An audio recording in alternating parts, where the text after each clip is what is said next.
Ya, pemirsa, DPR geram karena Badan Narkotika Nasional atau BNN terkesan tidak berdaya menanggulangi peredaran narkoba. Buntutnya, pada Kamis lalu, Komisi 3 mengancam akan membubarkan BNN dengan merevisi Undang-Undang Narkotika. Nah, benarkah BNN tidak berdaya dan haruskah dibubarkan?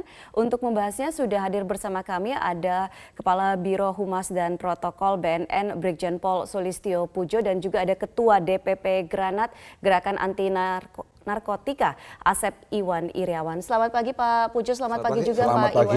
Terima kasih sudah hadir di Metro Pagi Prime Time. Oke, saya ke Pak Pujo dulu. Pak Pujo, ini bagaimana tanggapannya atas tudingan ataupun juga kesangsian banyak pihak DPR khususnya yang meragukan kinerja BNN?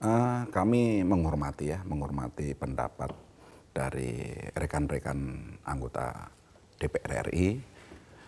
Kemudian memang mereka tugasnya adalah untuk memiliki hak angket dan hak bertanya, dan kita sebagai lembaga negara dipanggil dan kita harus menjawab, dan ini bagian daripada akuntabilitas publik karena mereka adalah perwakilan rakyat dan kita harus menjelaskan kepada rakyat persis seperti yang kita lakukan pada pagi ini, kita menjelaskan bagaimana kinerja kita kepada rakyat. Oke, gitu. Capaian yang paling bisa dibanggakan oleh BNN dalam beberapa tahun terakhir? Dalam beberapa tahun terakhir, yang pertama ya capaiannya, dulu di Jakarta ini menjadi wilayah narkoba yang jenisnya adalah heroin. Ya, heroin. Kemudian karena kerja keras BNN, sekarang heroin relatif sudah habis dari wilayah Indonesia. Hanya kemudian karena heroin itu berasal dari Afrika Barat, kemudian masuk pengedar-pengedar dari wilayah namanya Mekong Delta River Countries, dari perbatasan Yunan, Myanmar, Thailand, itu negara-negara itu yang kemudian mengisi kekosongan itu. Oke, kalau heroin bisa diberantas, tapi kan kita tahu saat ini juga banyak sekali narkotika jenis baru dan ini juga peredarannya bisa dikatakan cukup masif seperti itu, termasuk juga di ibu kota. Ya, jadi gini, secara internasional dari UNODC tahun 2018, angka internasional penggunaan narkoba itu pada angka 5,6%. Okay. Sementara di Indonesia pada tahun 2017 pada angka 1,77% prevalensi. Dan itu menurut kami adalah relatif moderat dibandingkan negara-negara lain di sekitar kita. Walaupun kita masih tergolong darurat ya Pak? Ya, karena ini masalahnya kalau dia bilang darurat ini karena jumlah penduduk kita ya, jumlah penduduk kita yang besar ya, 256 juta, sehingga angka tadi 1,77 pada 2017 dan ada kenaikan 0,03 ya, sedikit dalam 2 tahun pada 2019 yang belum akan kita rilis segera, itu relatif kecil, tetapi karena jumlah 256 tadi itu menjadi begitu dihitung menjadi sekitar 3,6 sampai 3,8 juta. Oke, saya ke Pak Asep. Pak Asep, ini Granat sebagai mitranya BNN ini juga sudah melihat memang kinerjanya ini cukup baik atau seperti apa sehingga ya itu tadi ada alasan DPR mengatakan kenapa BNN perlu untuk dibubarkan saja, dilebur bahkan seperti itu dengan kepolisian. Mungkin yang lagi mengatakan dibubarkan nggak pernah gaul sama BNN gitu kan. Nah, jadi kalau saya pikir dia ngerti nggak perundang-undangan. BNN lahir itu karena perundang-undang. Yang bikin undang-undang kan DPR. Harusnya DPR yang ngerti dong. Pertanyaannya kok BNN nggak maksimal? Yang nggak maksimal tuh DPR apa BNN gitu kan. Nah sekarang kan nampak bagaimana BNN itu nangkepin di laut. Berapa yang tahunan itu kan. Berapa yang berhasil. Malah kadang-kadang BNN udah capek bebasin di tingkat peradilan. Bahkan barang buktinya dikembalikan ke terdakwa. Itu yang paling sederhana. Ya, kedua, bagaimana tadi dikatakan oleh Pak Pujo, menekan peredaran, ya minimal pengguna berkurang. Coba lihat, saya mau sebut aja, di DPR itu Komisi 3 alumninya ada 2 di LP Sukamiskin. Salah satu ada barang bukti. Setelah di Komisi 3 kan jadi penegak hukum, ketangkap. Nah itu diberantas yang gitu. Kalau BNN jelas memberantas bagaimana menekan pengguna tidak mati, bagaimana peredaran yang beredar di Republik ini banyak ditangkapin oleh BNN, ya, bagaimana rehabilitasi para pengguna. Itu bukan keberhasilan. Coba bayangin, dengan anggaran yang terbatas, dulu malah gedungnya juga terbatas, nyewa, berhasil ya, uang sebatas. Anggaran DPR berapa? Kalau kita membandingkan aja DPR sama Granat, mohon maaf, dengan BNN, coba perbedaannya jauh sekali kan hasilnya. Jadi jangan mengatakan tidak maksimal, melibatkan biaya, bubarkan. Loh, bubarkan lembaga emang kewenangan DPR? Bukan. dengan cara merevisi, boleh merevisi perundang-undangan. BNN tahu kebutuhannya bagaimana sekarang peningkatan sekarang berkembang tuh jenis-jenis narkotika itu kan, segi anak-anak coklat dan sebagainya berkembang ya. Itu yang perlu diperbaiki supaya masyarakat tidak terkena narkotika. Karena anggota dewan juga banyak yang terkena oknumnya, ketangkap sama BNN ya. Kemudian juga justru bagaimana meningkatkan kinerja, meningkatkan fasilitas, misalkan yang paling gampang lah, bagaimana panti-panti rehab itu yang sekarang sangat kurang, sedang BNN banyak yang surat, hampir semua kan yang diperiksa oleh BNN ke labnya. Nah sekarang memang kan terbatas. Nah sekarang itu salah satu keberhasilan yang kurang nampak bagaimana merehab orang-orang jangan sampai numpuk di LP. Ya. Nah sekarang mau dibubarkan, kan aneh. Di mana logika berpikirnya? Jangan-jangan yang ngomong gitu lagi make. Oke, nah itu tapi saya kembali ke Pak Pujo. Pak Pujo, kalau kita lihat kan tadi ada wacana untuk membubarkan karena menganggap bahwa ini belum maksimal. Mungkin ekspektasinya sangatlah tinggi terhadap BNN. Tetapi kita lihat masih ada banyak ditemukan pabrik narkoba, kemudian juga ada upaya penyelundupan dan lain-lain. Jadi narkoba ini kan sekitar 80% ya, 80% ini berasal dari luar negeri. Kemudian dari dalam negeri itu sekitar 20%. Nah, untuk pabrik narkoba di Indonesia yang besar itu dulu 2 tahun lalu PCC ini di Semarang ya, berhasil kita habisin karena mereka produksinya sehari itu sekitar sampai 5-10 juta butir. Ini efeknya persis Flaka yang ada di Amerika sekarang, di mana banjir Flaka.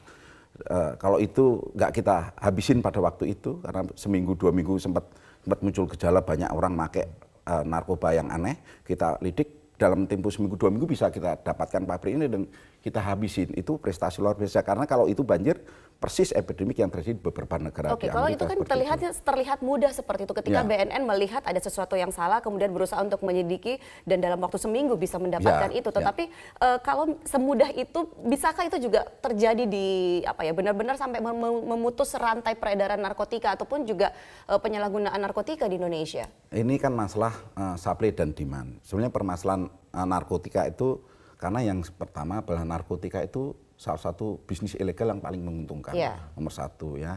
Dan duitnya juga kemana-mana. Luar biasa, besar sekali. Bandar narkoba itu bisa menghasilkan uang yang sangat luar biasa, bisa keuntungan sampai 1000%. Kemudian tadi pintu masuk kita kan juga besar, negara kita ini sangat luas ya, sangat luas, pintu masuk besar. Jadi kita ini sangat waspada siang malam kita berusaha mendengarkan gerakan mereka. Begitu mereka hendak masuk wilayah negara kita, kita upayakan kita cegah di negara-negara sahabat. Contohnya di Taiwan, di Filipina, di Malaysia. Karena kerjasama yang baik kita di Malaysia dengan kita, ingat bahwa Malaysia ini pemakai heroin mereka. Tiap negara beda ya. Kita sekarang menjadi pemakai metamfetamin atau sabu. Malaysia kerjasama yang baik, tahun kemarin bisa kita dapatkan 2,1 ton, 3 bulan sebelumnya itu 1,2 ton metamfetamin yang hendak masuk ke Indonesia. Artinya kita bekerja pada jauh melewati perbatasan Indonesia dengan melakukan kerjasama antar penegak hukum. Kemudian juga yang penting juga adalah pengawasan prekursor. Prekursor itu adalah base element. Base element itu artinya di Indonesia ini untuk membuat narkoba, membuat obat-obatan macam-macam itu harus ada base element. Base element itu kalau kita misalkan seperti ragi, kalau kita bikin tape ini tanpa ragi itu nggak bisa jadi tapenya. Nah, itu base element. Nah, itu pengawasannya juga harusnya sangat ketat. Banyak sekali pihak yang bergerak dan ini. Tapi apa sih persoalan yang membuat BNN masih bisa dikatakan atau masih bisa dianggap tidak maksimal seperti itu? Ini kalau dari kacamata BNN sendiri, apa yang kendala yang dihadapi? Kendalanya tentu saja salah satunya adalah bagaimana kita memaksimalkan sinergitas ya. Karena ini kan tadi mulai pencegahan, pemberantasan, rehabilitasi, nah seperti ya. Pencegahan ini kan ada pada perifer itu kalau di batas itu itu ada namanya imigrasi, ada pihak-pihak lain yang juga ikut bersinggungan di situ. Ya, Kementerian Dalam Negeri, ya, TNI dan lain-lain. Ini secara di atas itu sudah lumayan klop ya. Tapi di bawahnya di bawah itu, begitu dioperasionalkan sampai tingkat di bawah, ini kadangkala tidak bisa klop betul. Saya ke Pak Asep. Pak Asep, kalau Pak Asep juga melihat sebagai salah satu yang juga bekerja sama tentunya dengan BNN. Nah, ini kerjasama di bawah ini seperti apa? Kalau tadi sempat menyinggung soal lapas, kita tahu lapas salah satunya juga ada peredaran narkoba di sana, dan sampai sekarang itu juga apa ya? Bahkan ada beberapa kasus peredaran narkoba yang besar itu malah dikendalikannya dari dalam lapas. Ya, kan tadi bagaimana BNN dan mulai pencegahan, penindakan, rehabilitasi tidak terlepas dari peran serta masyarakat.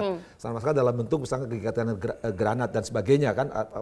Nah, ketika ini informasi disampaikan, yang paling gampang itu bagaimana informasi yang disampaikan oleh masyarakat. Ya masyarakat kan tahu bagaimana di LP permainan-permainan. Dan sekarang banyak berkembang pabrik-pabrik tuh di LP diantaranya kan, sampai seluruh dunia lagi. Lihat pangsa pasar Indonesia sangat tinggi, tidak hanya di masyarakat publik, dari mulai artis, selebritis, pejabat, penjahat, pada make gitu ya, oknum sekali lagi. Ini di LP ini banyak, kan banyak BNN sering melakukan sidak kepada LP, yang sekarang tidak pernah mereka kapok-kapok. Selalu kan ketika kejadian di LP itu, ya sedang make, tidak hanya make, pabriknya di situ. Oke, yang tidak mau bersinergi BNN-nya atau pihak-pihak. Loh, sekarang BNN itu kan sudah berkali-kali, mungkin puluhan kali kejadian di Jakarta, yang nggak jauh kan, Jakarta sampai Nusa Kambangan, mereka masuk sampai ke Bali, sampai ke Sumatera sana. Apa itu bukan suatu keberhasilan? Setidaknya dilakukan itu dengan anggaran yang kuat, apa yang kurang sekali lagi kan, anggaran kurang, tenaga kurang, fasilitas kurang. Nah harusnya itu yang ketika kebutuhan BNN itu harus dipenuhi, bukan dibubarkan. Nah sekarang ada pesan masyarakat memberitahukan bahwa di LP ini ada bandar pencegahan loh, ya dimulai misalkan. Harusnya kan ngebantu LP, oknum LP. Penindakan, yang harusnya ketika capek-capek BNN melakukan, dituntut di kejaksaan, nggak nyampe juga. Ada perkara yang BNN sudah dapat, tapi tidak pernah maju-maju perkaranya. Atau juga BNN sudah nyampe di peradilan, terbukti kan ada putusan peradilan sampai di Mahkamah Agung, yaitu bandar kelas tinggi. Ya, ada 140 orang dihukum, iya, tapi barang ya? buktinya kemana? Apa bedanya sama first travel itu jemaah gitu kan? Nah, itu kan terjadi. Harusnya kan ketika dimulai pencegahan, penindakan, rehabilitasi, apa yang kurang dari BNN, yang misalkan tadi anggaran, fasilitas, kebutuhan, itu yang harusnya dipenuhi. Oke, saya berhenti di situ. Soal anggaran, berapa kalau ini dari kacamata luar melihatnya anggaran yang cukup harusnya untuk BNN anggaran itu kelembagaan yang negara mau dihancurkan anak bangsa. Mereka berjuang melawan yang pada harian mereka bisa berproduksi triliunan, tergoda. Pak Pujo ini kalau mau tergoda bisa lebih kaya jadi triliunan kalau mau makan dari bandar kan. Tapi sementara anggarannya kecil. Itu anggaran yang sekarang udah setingkat kementerian loh. Ya. Setingkat kementerian yang kerjanya pencegahan, penindakan, rehabilitasi, menyelamatkan anak bangsa yang kata Pak Jokowi perang terhadap narkotika.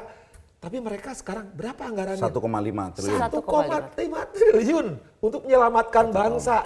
Perlunya sebenarnya untuk benar-benar bisa memaksimalkan apa yang dimiliki oleh BNN sekarang, termasuk juga program-program pencegahan. Kita ya, yang banyak sekali ya sebenarnya keperluan kita. Tentu saja penguatan di bidang personil, kemudian penguatan anggaran. Tempat rehab. Ini ya, tempat rehab di mana kita juga harus menggerakkan semua kementerian terkait agar mereka siap untuk menerima rehab, karena tadi kan jumlah yang sakit di kita ini kalau dihitung prevalensi kan 3.638.000. Ini kita cuma memiliki tempat yang sangat sedikit untuk rehab itu, dan kesiapan mereka juga belum maksimal kan seperti itu. Kemudian alat peralatan, mungkin senjata untuk anggota kita dan lain-lain.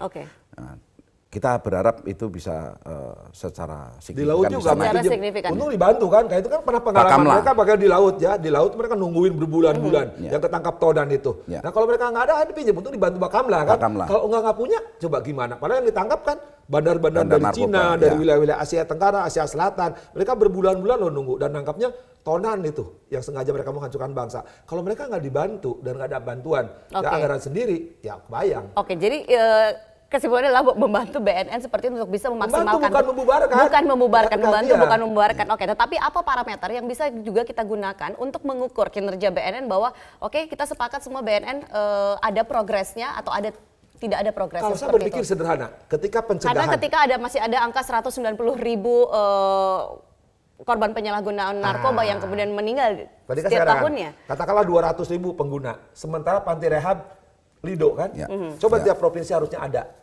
Kan ketika orang ngetes positif negatif kan ke lab. Labnya yang paling lengkap kan BNN. Kepolisiannya ke BNN. Kalah, ya. Nah sekarang yang ada cuma berapa biji gitu. Nah ketika 190.000 itu harus di panti rehab, kemudian diuji lab, sementara anggarannya nggak ada, bayangin. Nah, Oke. apa harus BPS mereka? Kan enggak kan?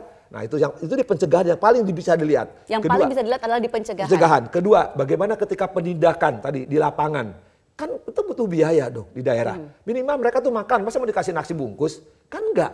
Karena mereka juga pegawai yang harus dapat fasilitas. Baik, Kan enggak. oke. Rehabilitasi. Ketika mereka di panti-panti rehab setelah keluar, kan perlu juga monitor. Jangan dilepas, nanti mereka gaul malah jadi bandar. Baik, ini terakhir singkat saja. Jadi kalau tadi kita sepakat bahwa daripada dibubarkan lebih baik dibantu, tetapi cara bantunya apakah itu dengan revisi undang-undang narkotika yang kita tahu dari prolegnas dari 2018 tapi sampai sekarang masih mandek? Nah, revisi kan sangat perlu. Tadi revisinya apa yang dibutuhkan? Misalkan paling gampang dilihat bagaimana pasal-pasal yang sekarang menjebak itu dirubah. Itu pasal banyak perinciannya kita udah punya. Kedua yang paling dilihat, bagaimana mengatur lampiran. Sekarang kan berkembang jenis-jenis narkotika. Supaya nanti BNN selalu kan, oh ini nggak masuk lampiran, nggak kena gitu. Nah bagaimana diatur di peraturan perundang-undangan. Kemudian kelembagaan institusional BNN. Ya. Jangan orang kesannya sekarang kan, oh batu loncatan naik pangkat. Loh, emang di situ kan harus naik pangkat, masa di BNN nggak naik pangkat?